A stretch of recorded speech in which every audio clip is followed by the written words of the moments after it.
이 예레미야 18장의 토기장의 비유는 주권자 하나님과 피조물 인간과의 관계를 깨우치려고 든 비유입니다. 예레미야라는 선지자, 예언자는 어떤 사람입니까? 예레미야는 유다가 바벨론에 의해서 멸망하였을 때가 주전 587년인데 주전 587년 이전 한 40년 전까지 예언했던 예언자입니다. 그는 제사장 아나도스의 가문에서 태어났습니다. 그가 활동하던 시대의 상황은 매우 좋지 못했습니다. 초대형 제국 바벨론의 위협을 받아서 나라가 어지러웠고 민심도 좋지 않았습니다. 그런 가운데 예레미야는 왕족과 귀족과 백성들에게 귀에 거슬리는 예언을 하였습니다. 대부분의 사람들이 그에게 등을 돌렸습니다. 백성을 불안하게 한다는 이유로 감옥에 갇히기도 했고 목숨이 위태로운 지경에 이르기도 했습니다. 예레미야는 그런 사람이었습니다. 그 말씀에 대한 내용이 예레미야서 18장 오늘 본문 1절부터 11절까지 나옵니다. 토기장이가 진흙으로 작품을 빚고 있었는데 그릇이 자기가 원하는 작품이 만들어지지 않는 거예요. 그러니까 그 만든 그릇을 깨뜨려 버립니다. 그리고 깨뜨려 버린 그 진흙으로 다른 그릇을 빚었습니다. 그렇게 그 토기장이는 자기 마음에 드는 그릇을 빚고 있었습니다. 이 비유는요, 하나님의 절대적인 주권으로 피조물인 인간을 다루심을 보여줍니다. 인생은 마치 하나님이 원하는 대로 작품을 만들어내는 토기장의 손에 있는 진흙과 같은 존재라는 것입니다. 예레미야 18장 6절 말씀, 너희가 내 손에 있느니라. 하나님의 절대적인 주권을 우리에게 말씀하고 있습니다. 너희는 각기 악한 길에서 돌이키며 너희의 길과 행위를 아름답게 하라라고 말씀하고, 이 말씀의 의미는 오직 근본적인 변화만이 이 하나님의 심판과 재앙을 막을 수 있을 것이다 라는 하나님의 메시지를 하나님은 예레미야를 통해서 그 백성에게 전한 것입니다. 이 시기 전후에 일어난 충격적인 한 사건이 있었습니다. 요시야 왕이 죽는 사건이 있었습니다. 이 요시야 왕은 8살 때 왕이 되어서 성전을 수리하는 도중에 하나님의 율법책을 발견합니다.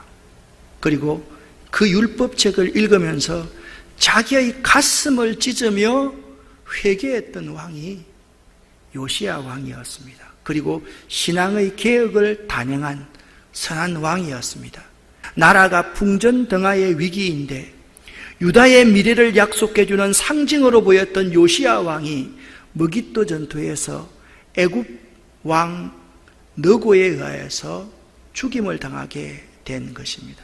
유다에게는 하나님 외에는 소망이 없을 때이지만 그 백성들은 하나님을 등집니다. 우리 민족 가운데서도 예레미야 때처럼 하나님의 말씀이 임해야 될 시기임을 알아야만 합니다.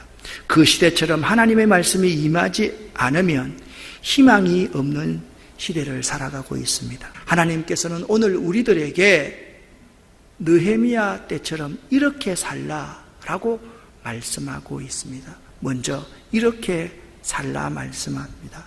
역사의 주관자이신 절대 주권자 하나님을 인정하라.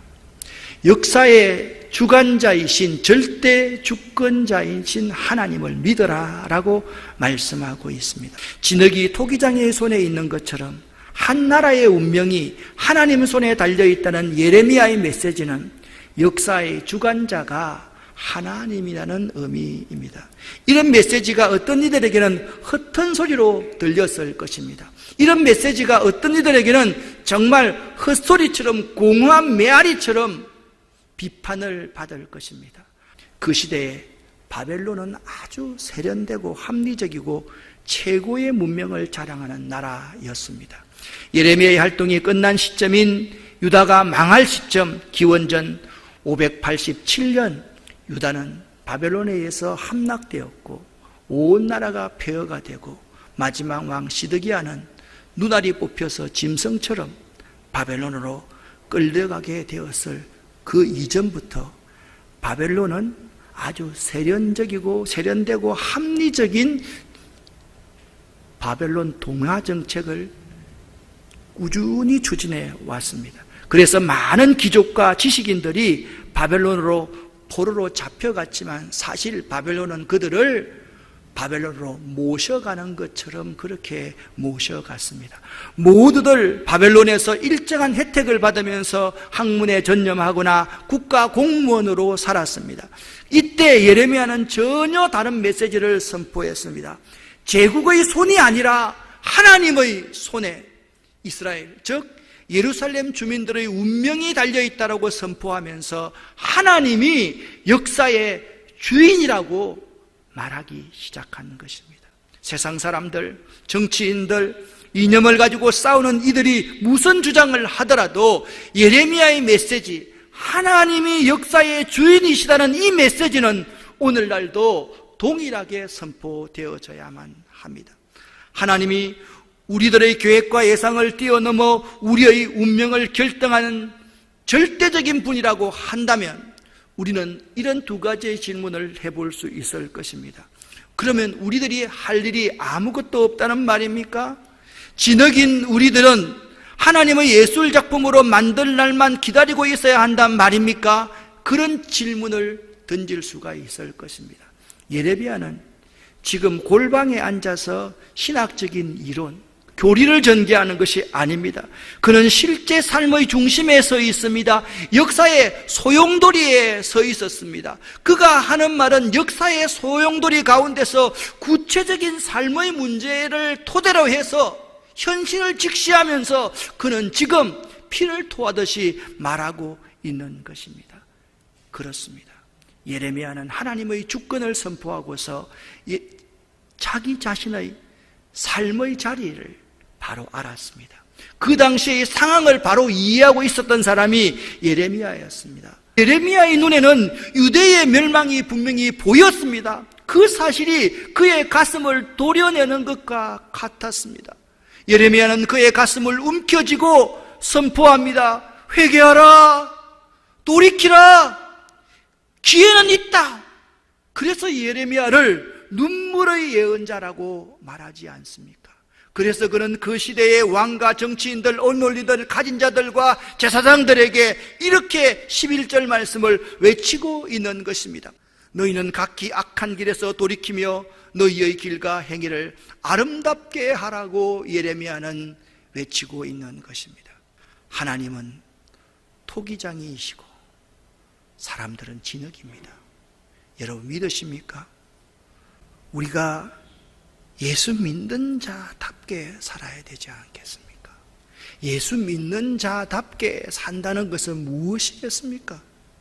제국이 우리의 운명을 결정하는 것을 믿는 것이, 그것이 진리인 것처럼 믿는 것이 예수 믿는 자답게 사는 것입니까? 그렇지 않지 않습니까? 하나님이 역사의 주인공이시다. 하나님이 이 역사를 움직이 나가신다. 이것을 믿고 이것을 선포하는 것이 우리의 믿음이 되어야만 되지 않겠습니까? 우리는 하나님의 말씀에 의해서 하나님의 말씀을 계속 들어야만 합니다. 그리고 하나님의 뜻이 이 시대에 무엇을 말씀하는지 분명히 내 삶의 자리를 바로 알고 대안을 제시하고 희망을 제시하는 사람들이 되어야만 하는 것입니다. 사랑하는 여러분, 하나님은 토기장이시고 우리는 진흙입니다. 하나님은 자기의 아름다운 작품을 만들어 가시기 위해서 우리의 그 토기가 잘못되면 깨어버리십니다. 부숴버리십니다. 뽑아버리십니다. 파괴하고 파멸시키십니다. 그러면서 우리에게 말씀하십니다. 회개하라, 돌이키라, 너의 마음을 나에게 쏟아놓으라. 그리하면 내가 다시 건설하며 심으며 창조하며 너희들을 아름답게 세워갈 것이다. 하나님의 이 메시지를 꼭 들으시고 그 메시지를 여러분과 저의 삶의 고백으로 삼으시기를 예수 이름으로 간절히 축원합니다.